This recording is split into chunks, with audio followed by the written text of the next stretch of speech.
ইলেকশনটা যদি আপনি সংরক্ষিততে যান, there is no wrong with it,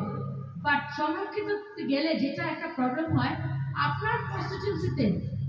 constituency আপনি প্রত্যেকটা মাঠ ঘাট রোড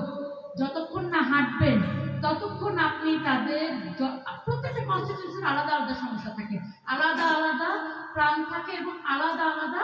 একটা ভাইব থাকে, এগুলি কিছুই বুঝবেন না। তো একজন সংরক্ষিত আসনে যার তার যে অভিজ্ঞতা এবং যে সরাসরি ইলেকশন করেছেন তার অভিজ্ঞতার ব্যাপারে বিস্তর ফারাক থাকে। আমি সবসময় একটা কথা বলি যে গ্রাসরুট থেকে উঠে আসা যারা প্রত্যেকটা লেভেলে পলিটিক্স করে উঠে এসেছেন তার ভিতরে যে মেধা এবং প্রজ্ঞা দেখবেন সেটা একজন যাকে হঠাৎ করে এনে বসিয়ে দেওয়া হয়েছে তার 10% দেখবেন না। তো আমি যদি এমপি হই, আল্লাহ যদি এটা কপালে রাখেন, আমি চাই ওই কঠিন পথটা হেঁটে আমি যাব, যেন আমি বলতে পারি যে এই হ্যাঁ আমাদের জন্য মেয়েদের জন্য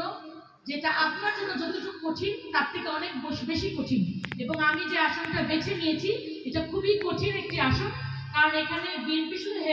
হেভিওয়েট বলে ভুল হবে, হেভিওয়েট সন্ত্রাসী বলা যায় তাকে, হেভিওয়েট সন্ত্রাসীদের আসন। তো সেখানে থেকেও আমরা করব, কারণ আমরা যদি এগিয়ে না আসি তাহলে আমরা ফিউচার জেনারেশনের যেসব ফিমেলরা লিডারশিপে উঠে আসতে চাবে তাদের জন্য যে ভয় ভাঙার যে সংস্কৃতিটা সেটা আমাকে দিয়ে শুরু করতে হবে। আমি মনে করি আমি যদি শুরু না করি আমার নেক্সট প্রজন্ম, আমার ছেলে মেয়েরা তাহলে এটা শুরু করতে পারবে না। এটা খুবই কঠিন পথ, বা সবসময়